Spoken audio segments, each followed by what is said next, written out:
Hello again, Nick Scheppa with Miller Motorcars, Bentley Greenwich. I wanted to show you a feature on your brand new Bentley Flying Spur, in particular the stalks that are behind your steering wheel.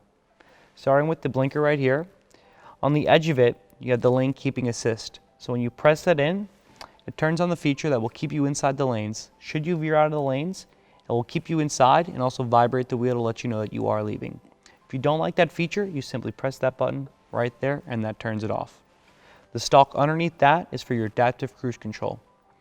Same thing goes for this. When you press it in, it turns that feature on.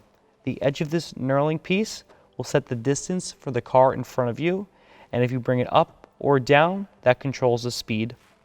Now this works when the car is in front of you. Depending on the car lengths, it will actually bring the car to a complete stop, and once that vehicle does resume its speed, this car will come up to speed.